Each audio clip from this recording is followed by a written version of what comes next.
আচ্ছা, কখনো ভেবে দেখেছেন প্রাণীজগতের এই যে বিশাল পরিবার এর একদম শুরুতে কি ছিল? কোন নকশার ওপর ভিত্তি করে আজকের এই লক্ষ লক্ষ প্রজাতির সৃষ্টি হলো? চলুন আজ সেই সব প্রাচীনতম নীল নকশাগুলোই খুঁজে বের করি। স্ক্রিনে যে চার্টটা দেখছেন এটা কিন্তু শুধু একটা ছবি না, এটা বলতে পারেন প্রাণী জীবনের কয়েকশো মিলিয়ন বছরের বিবর্তনের একটা রোড ম্যাপ। এখানে দেখানো হয়েছে কিভাবে একদম সহজ সরল কোষ থেকে আজকের জটিল প্রাণীদের পথটা তৈরি হয়েছে। চলুন এই যাত্রার প্রথম ধাপ থেকেই শুরু করা যায়। তো আমাদের এই গল্পের শুরু হচ্ছে পরিফেরা পর্ব দিয়ে। হ্যাঁ, আমরা যাদের স্পঞ্জ নামে চিনি, এদেরকে প্রাণীজগতের সবথেকে সরল সদস্য বলা হয়, কারণ এদের পুরো জীবনটাই সংগঠনটাই শুধুমাত্র কোষীয় স্তরেই সীমাবদ্ধ। একবার ভাবুন তো, এমন একটা প্রাণী যার কোনো অঙ্গ নেই, এমনকি সত্যিকারের কোনো টিস্যু পর্যন্ত নেই। স্পঞ্জদের শরীরটা ঠিক এরকমই, অনেকটা কোষের একটা কলোনির মতো, যারা একসাথে থাকে, কাজ করে, কিন্তু প্রত্যেকেই বেশ স্বাধীন। আর হ্যাঁ, প্রাপ্তবয়স্ক অবস্থায় এরা এক জায়গাতেই জীবন কাটিয়ে দেয়। জানেন, এদের পরিফেরা নামটার মধ্যেই কিন্তু এদের আসল পরিচয় লুকিয়ে আছে। এর মানে হলো ছিদ্র বাহক। আর এরা ঠিক তাই করে, একদম জীবন্ত ওয়াটার ফিল্টারের মতো। সারাক্ষণ নিজেদের ভিতর দিয়ে জল পাম্প করে খাবার জোগাড় করে। এটাই এদের বেঁচে থাকার মূল কৌশল।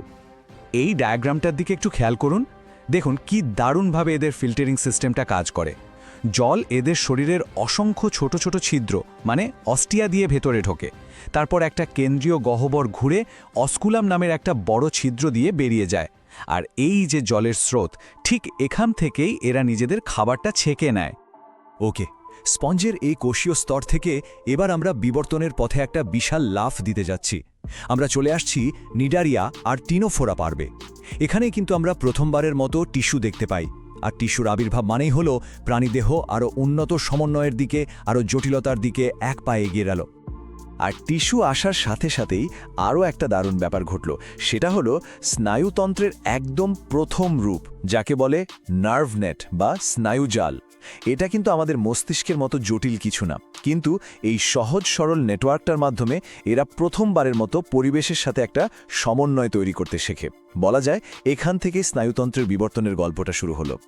এখন এই দুটো দলের মধ্যে কিন্তু খুব মজার কিছু পার্থক্য আছে।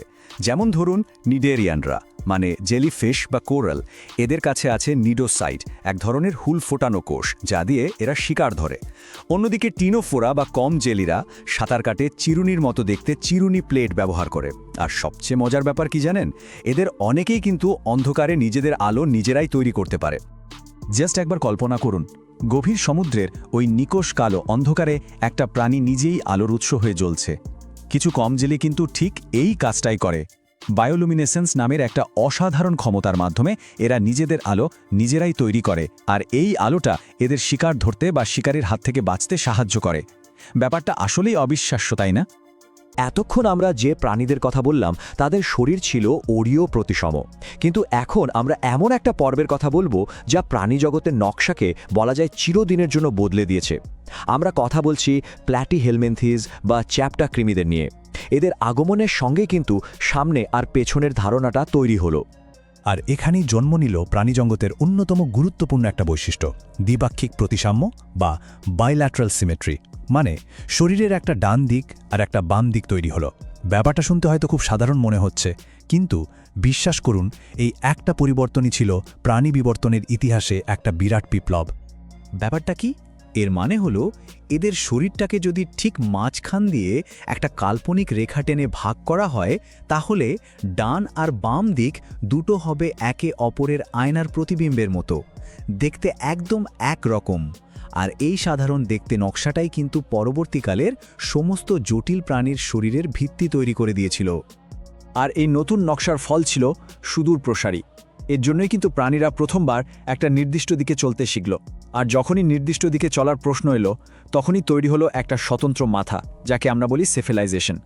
আর মাথার বিকাশের সাথে সাথেই ধীরে ধীরে একটা কেন্দ্রীয় স্নায়ুতন্ত্র গড়ে উঠল। আচ্ছা, এই পর্যন্ত আমরা যে বিবর্তনের ধাপগুলো নিয়ে কথা বললাম, এর মধ্যে কোনটা আপনাদের সবচেয়ে ইন্টারেস্টিং মনে হয়েছে?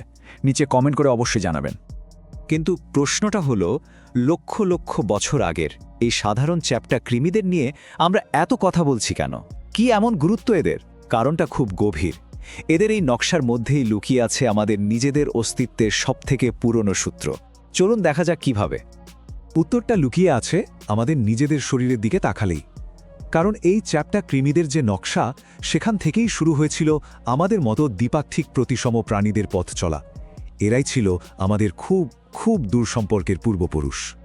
এই যে ফাইলোজেনেটিক ট্রিটা দেখছেন, এখানে খেয়াল করলেই বুঝবেন এই চ্যাপ্টাকৃমিদের শাখা থেকেই কিন্তু পরে পোকামাকড়, মাছ এবং কি আমাদের মতো মেরুদণ্ডী প্রাণীদের বিবর্তনের পথটা তৈরি হয়েছে। তার মানে আমাদের শরীরের যে ডান-বাম ভাগ, তার একদম গোড়ার উৎস কিন্তু এখানেই। জীবনের এরকম আরও অসাধারণ সব যোগসূত্রের গল্প জানতে আমাদের চ্যানেলটা অবশ্যই সাবস্ক্রাইব করে রাখুন। তাহলে চলুন আজকের আলোচনাটা শেষ করে একটা প্রশ্ন দিয়ে। আমাদের নিজেদের শরীরের দিকে তাকালে প্রাণী জগতের একদম গোড়ার দিকের আর কোন কোন প্রাচীন বৈশিষ্ট্য আমরা আজও বয়ে নিয়ে চলেছি বলে মনে হয়? এই উত্তর খোঁজার যাত্রাটা কিন্তু চলতেই থাকবে। আমাদের সঙ্গে থাকার জন্য ধন্যবাদ।